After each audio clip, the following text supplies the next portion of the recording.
Chapter 7A, A Tough Lesson. The trip over was mostly quiet as Parker kept thinking about everything that had happened. "Hey, Dad, how did you find me?" he finally asked. "We heard something hitting our window," Dad answered. "Were you throwing snowballs at it?" "Yes," Parker said. "I tried calling out to you at first, but when you couldn't hear me, I thought I'd try throwing snowballs at the window. I didn't think that it worked. The banging woke us, and then we went to the window and saw you out there. We ran downstairs to find out what had happened." Parker nodded, even though his dad couldn't see him in the dark. "I've never been so scared in all my life," he admitted. "I was so cold. I was worried I was going to freeze. I knew I had to get back into the house, but every inch that I crawled hurt so bad, and my clothes were so wet, I could barely feel my legs. I wasn't sure if I was going to make it back into the house." "You were very foolish," Dad whispered. "Very foolish to sneak out like that. You could have been seriously hurt. I don't even know what to think about what you did. I'm so glad you're okay, but when I think about what could have happened..." Dad's voice trailed off as they pulled into the hospital parking lot. Dad parked the car, then he carried him inside and placed him in a chair. "You sit here while I go up to the registration desk to fill out the paperwork. I'll be right back." After a little while, the nurse came out with a wheelchair and took them back into the triage room. "What happened here?" the nurse asked. Parker hung his head. "I snuck out after my parents went to bed and slipped and twisted my ankle," he said. The nurse raised her eyebrows. "You were lucky. In this weather, that could have been serious," she said as she took his vital signs. "I know," he whispered. "I've definitely learned my lesson." "Okay, well, you can go back into the room until we have a room. You can go back into the waiting room until we have a room available for you," said the nurse. "We'll call you as soon as we can." Dad wheeled Parker back into the waiting area, where they sat patiently. "They seem pretty busy," Dad observed, "so we'll probably be here a while." "I'm sorry, Dad," Parker apologized. "I really messed things up."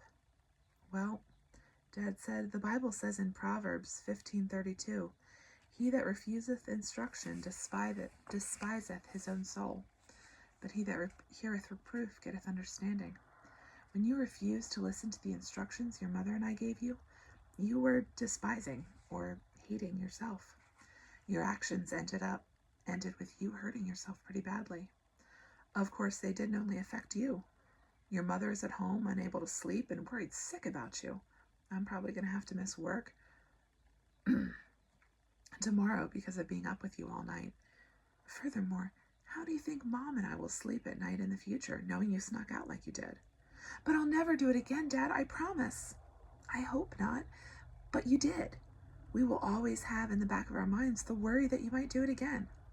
"I'm so sorry," Parker said again. "I know you are, son, but you need to realize that your actions have consequences. Sometimes the consequences are only a punishment from your mom and me, but sometimes those consequences can be much more severe. It's those severe consequences that we, as your parents, are trying to help you avoid." "Like my leg?" Parker said. "Like your leg, yes, but even that's on the mild end of the severe list," Dad said. "The nurse was right. It could have been so much worse. You could have ended up with frostbite or hypothermia." Dad paused, looking over at him before continuing.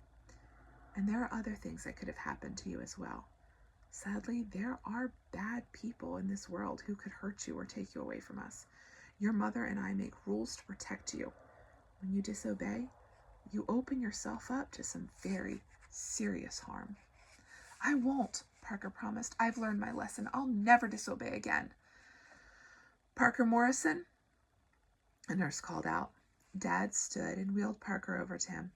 "Come with me," the nurse instructed. "I'm Charles, and I'll be your nurse." Dad wheeled Parker behind Charles until they came to a room. There, Dad helped Parker into the bed, and Charles carefully elevated his leg. "It hurts a lot," Parker said through clenched teeth. "The doctor will be in soon to check it," Charles told him sympathetically. "She'll probably want some x-rays." The nurse left, and Dad sat down next to Parker's bed. "Do you think it's broken, Dad?" Parker asked. "It's hard to say," Dad said. "Sprains and breaks often have similar symptoms, but we'll know soon enough." Parker sighed. How long does it take a broken bone to heal? We don't know that it's broken, Dad answered. It hurts so bad, Parker said. It must be broken.